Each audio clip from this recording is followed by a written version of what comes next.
My name is Jonathan Weinberg.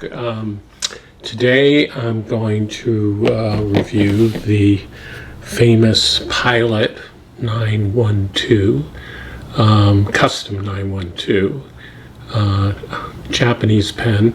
Let me say once again that I use fountain pens to draw with primarily. I don't much use them to write with. Mostly of my writing I'm doing on the computer, but I love drawing with them. And this right now is probably my favorite pen to use. It's not a cheap pen.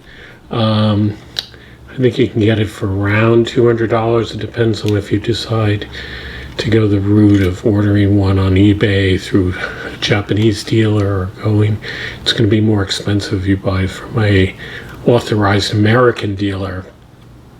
And the particular version I have is the Falcon nib, which is, as you can see right here, and I'll have pictures of it. It's a gold nib, which is one of the reasons why it's so expensive, and it's really beautiful. The 912 is one of the Pilot pens that really comes in many different nib possibilities, and this one is a soft nib and has supposedly as close as you can get in a modern pen to a kind of full flex pen, and I really like it, as I say, to draw with, and that's mostly what I'm going to do. But of course there should also be I will do a little writing to sample it. Just to give you an idea of how big it is, you can get the dimensions online, and there are many reviews of the pen. But here is a Pilot Metropolitan, and here is the Pilot Custom 74, and here is a TWSBI Echo.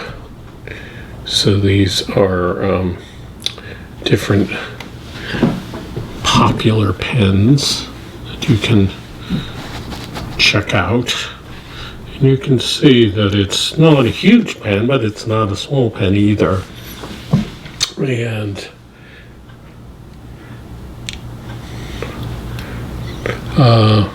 it's handsome.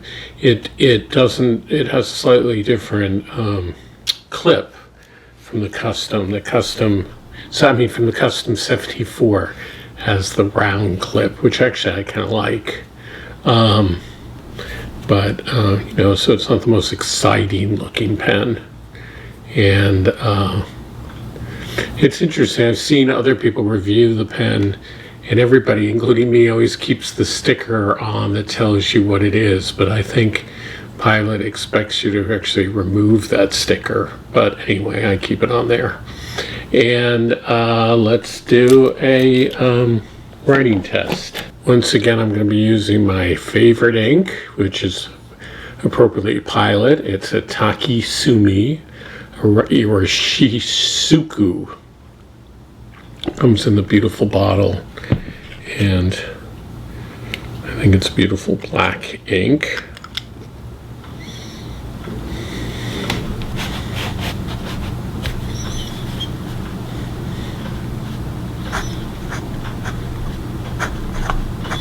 So it's the Pilot Custom 912, and it is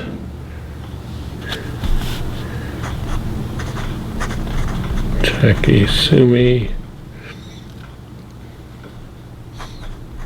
Pilot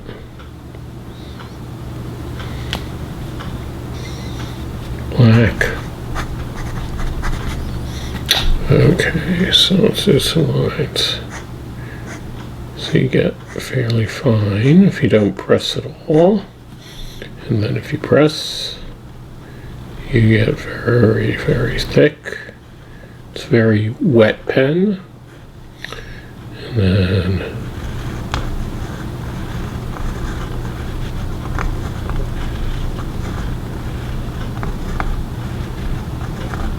You can see you go from pretty thin to pretty thick. And yet, it's not so scratchy.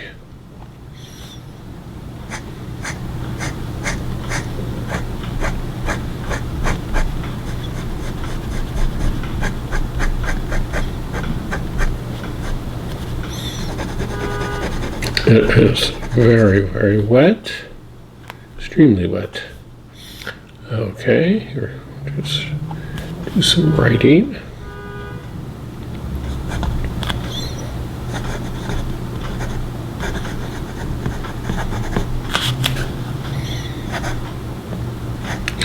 Skipped.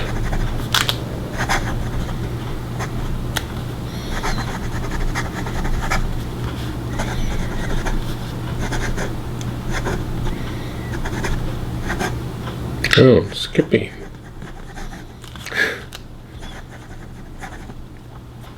Let me try that again. Now, it is true that I did not ink this pen today like so many other Pilot pens. You don't need to ink them. I mean, they don't run dry. I think it's really the way I was writing.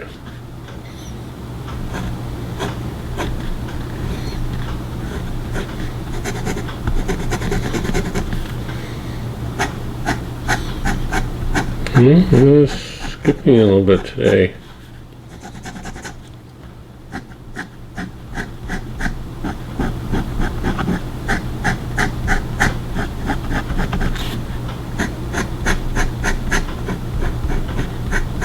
It's working good. So this is real life. I should say that one of the disadvantages of the Pilot Falcon is that it only can take as I remember, a 40 converter, which doesn't hold a lot of ink.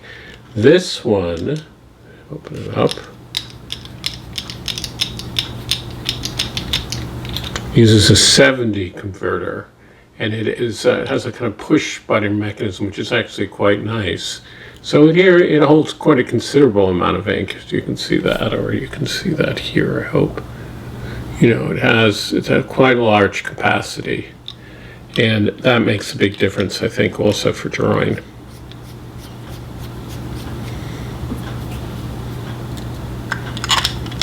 So I'm going to do some drawings of zinnias today.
Okay, what you probably noticed was that I did get quite a lot of railroading and skipping, and actually in the middle I re-inked the pen to see if that would help. And I mean, you get quite a variety of line and expressiveness, but there is points in which the flow of the ink doesn't really keep up, and that can be frustrating for people. I have to keep in mind that we often think about a dip pen, and when you're using a dip pen, there's a lot of variety to line, but also the ink runs out, and you have to dip it in, and depending on how quickly and how fast you draw, there's a lot of stopping and starting as well. So in some ways this replicates that, and it has its own expressiveness and accidents, so it's a matter of how controlled you want to be, how slow you want to work. These all enter into the process, but there's no doubt that if you use a pen that doesn't flex, that has a steady ink flow, that you're going to get a more reliable kind of sketching experience, but the line is going to be one thickness pretty much.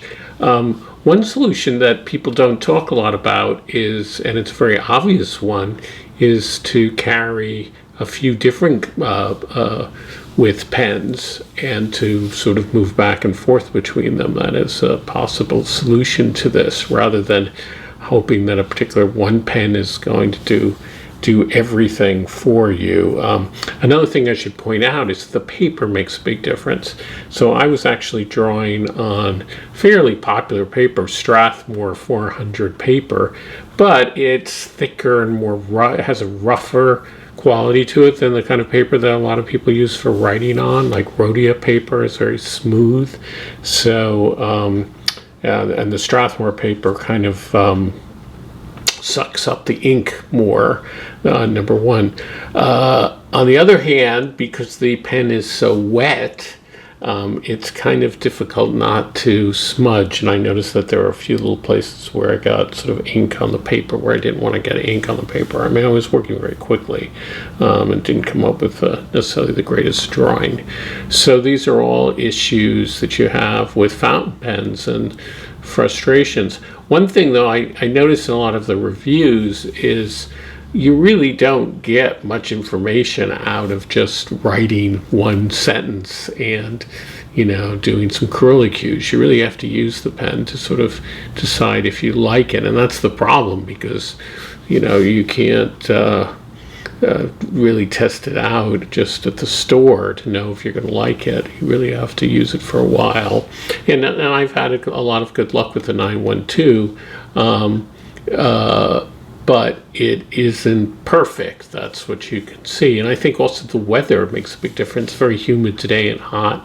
I don't know if that makes a difference. I find lately that I want a pen that flexes just a little bit and flows, which is why I've actually been enjoying the Conklin Omniflex pens, because they don't seem to me to have a lot of problems with flow. And also the fountain pen Revolution pens seem to be work fairly well. So we'll revisit some of those. Oh, one last thing is you probably want to sort of see the zinnias that I've been painting or drawing. They are the most amazing colors, and this one in particular, I'll show you it underneath. Look at that, it's amazing. So I certainly did not do that justice to the colors. Are amazing. So in a way, you really want to paint them, or I want to paint them, and I do paint them. Okay, thank you.